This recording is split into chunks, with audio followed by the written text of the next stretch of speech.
Bonjour à tous. Donc une petite vidéo aujourd'hui pour vous parler des 5 blessures de l'âme de Lise Bourbeau. J'avais envie en fait de vous faire un petit résumé sur ces 5 blessures parce que vraiment voilà, pour moi c'est ce qui m'a aidé le plus à avancer parce que c'est vraiment en allant chercher à chaque fois ces blessures-là, en allant chercher voilà d'où venaient ces blessures, qu'est-ce qui a fait effectivement que cette blessure est présente chez moi et en la libérant que j'ai réussi vraiment à avancer énormément sur mon chemin.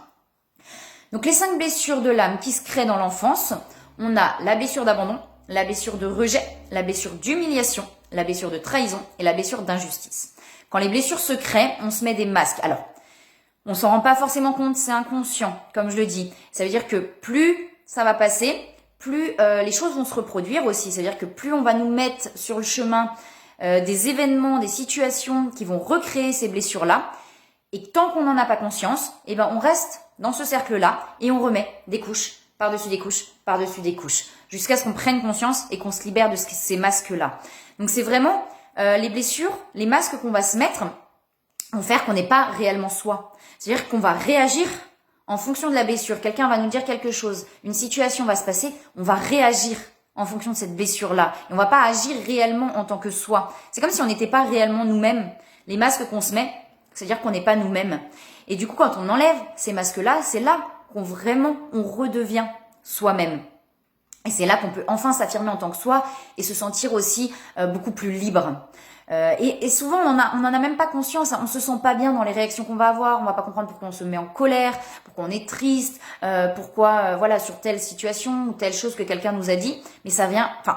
Moi, comme je dis, j'ai pas de vérité absolue. C'est vraiment mon expérience. Mais moi, à chaque fois, je me suis rendu compte que ça venait vraiment de ces blessures-là. À chaque fois que j'avais une réaction qui était un peu compliquée, ça venait de ces blessures-là en allant chercher. Alors ça se fait petit à petit, on n'arrive pas à aller chercher d'un coup tout ce qui se passe, mais petit à petit, on se rend compte effectivement que ça vient de ces blessures-là. Donc les masques aussi créent les peurs. Ça veut dire qu'on est dans la blessure, on crée les masques. Et le cercle vicieux va faire que on va avoir des peurs et puis plus on a peur et moins on va faire les choses en fonction de soi et voilà, ça va vraiment être ce cercle vicieux. Souvent on a une ou deux blessures qui sont prédominantes et puis on va prendre aussi un petit peu des autres blessures. À savoir qu'on les a tous. Souvent on a plus ou moins toutes les blessures et on a tous des blessures liées à l'enfance. Donc c'est pour ça aussi qu'il faut être bienveillant et ne pas être dans le jugement face aux autres, puisque les autres réagissent aussi en fonction de leurs propres blessures.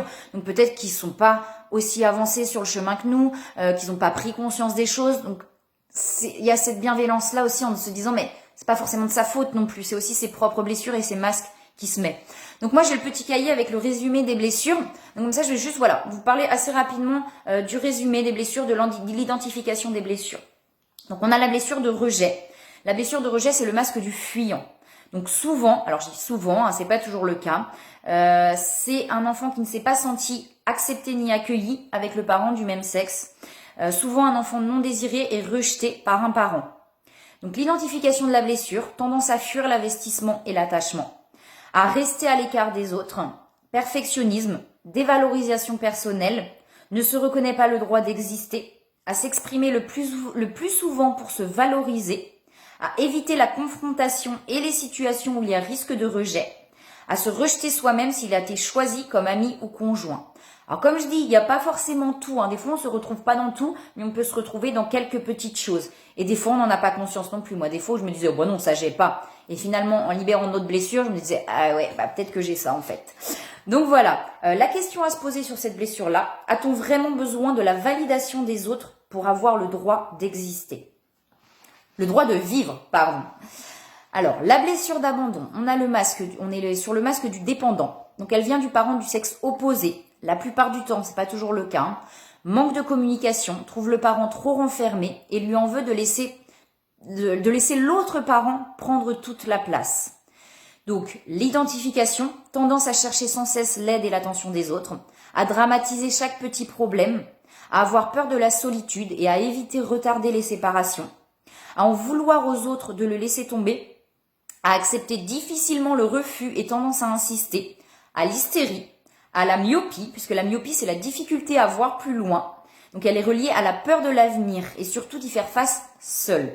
et toutes les dépendances, qu'elles soient affectives, matérielles, voilà, peu importe, toutes les dépendances. La question à se poser, a-t-on besoin du soutien et d'aide extérieure pour vivre et accomplir nos objectifs? Ensuite, la blessure d'humiliation, masque du masochiste. Donc le plus souvent vécu avec la mère, la blessure se crée si l'enfant sent qu'un de ses parents a honte de lui. L'enfant se sent abaissé, dégradé, comparé, mortifié ou honteux. Donc l'identification, rechercher de la douleur et de l'humiliation inconsciemment, se faire du mal ou se punir avant que quelqu'un ne le fasse, chercher à être responsable des autres et se créer des contraintes et obligations, rabaisser les autres et les humilier en leur faisant sentir que sans lui ils ne peuvent y arriver seuls, se sentir impuissant face à ceux qui l'aiment et sont proches de lui, avoir des difficultés à s'amuser et s'accuser de trop en profiter, hypersensibilité, dévalorisation, culpabilité. La question à se poser, a-t-on vraiment besoin de plaire pour vivre? La blessure de trahison, donc le masque du contrôlant, se déclenche lorsque le parent du sexe opposé dévalorise ou maltraite le parent du même sexe. Complexe d'Oedipe vécu avec le parent de sexe opposé. L'identification, se protéger pour ne pas montrer ses faiblesses, vulnérabilités et son impuissance. Faire des plans, prévoir l'avenir et ne pas accepter que cela ne se déroule pas comme prévu. Séduction, arrangement de la vérité, manipulation, force de caractère et pouvoir sont ses armes. Hyperactivité, impatience, orgueil tient à sa réputation. Tout acte de lâcheté, peur, faiblesse, si bien chez lui que chez les autres, est vécu comme une trahison. Tout acte de je l'ai déjà dit, j'arrive plus là. Ça y est, je continue. Ne dévoile pas ses sentiments. Éviter de se mettre dans des situations de confrontation où on n'a pas de contrôle. Avoir du mal avec le lâcher prise. Se mettre en colère et devenir agressif, mais s'imaginer comme une personne forte. La perte de son sang-froid est vue comme l'expression de sa personnalité. Remplir d'amour et d'attention les autres et à la minute suivante entrer dans une terrible colère pour un incident minime, lunatique. Admettre difficilement ses peurs et ses erreurs. La question à se poser, laisserions-nous une peur diriger nos vies? La blessure d'injustice, masque du rigide, je vais assez vite, mais c'est pour pas que la vidéo soit trop longue aussi. Identification de la blessure, se couper de ses ressentis et des émotions, croyant ainsi s'épargner la souffrance et les erreurs. Montrer aux autres que rien ne le touche et enfouir sa sensibilité. Être parfait dans les actes et paroles en cherchant à être le plus juste possible. Craindre l'autorité et vivre le commandement et le grondement comme un traumatisme, surtout quand c'est injustifié.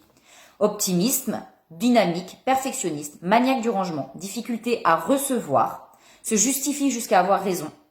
Utiliser le rire pour cacher ses émotions sans pour autant que la situation soit drôle. Cacher son malheur en parlant des événements tragiques et relativiser en disant que tout va bien. Demande rarement de l'aide, se débrouille seul, jeune, exigeant avec lui-même, ne se repose presque jamais. La question à se poser, a-t-on vraiment besoin d'être parfait pour se donner le droit à la vie et au plaisir? Donc voilà sur c'est un résumé des 5 blessures. Comme je dis, il n'y a pas forcément tout. On se retrouve des fois sur certaines choses, des fois c'est inconscient aussi. Donc voilà. À savoir que les blessures, vraiment la première chose à faire pour se libérer de ça, c'est en prendre conscience. Prendre conscience des choses, c'est déjà 50% du travail. Une fois qu'on en a pris conscience, c'est accueillir ça. C'est-à-dire, ok, c'est comme ça. J'entends, j'essaye de voir d'où ça vient, etc. Et ok, et je libère. Alors libérer, ça peut être de plein de façons possibles. Libérer, ça peut être par les larmes, ça peut être par les cris parce que la colère qui sort. Voilà, on peut libérer vraiment de plein de manières différentes. Des fois en méditation, d'aller rechercher dans ces âges-là pour pouvoir libérer ça. Donc voilà, j'ai fait le tour sur le résumé des 5 blessures de l'âme de Lise Bourbeau et du coup, comment les libérer. Donc n'hésitez pas si vous avez des questions à me contacter. Si la vidéo vous a plu, n'hésitez pas à vous abonner. Et moi je vous dis à très bientôt pour une prochaine vidéo.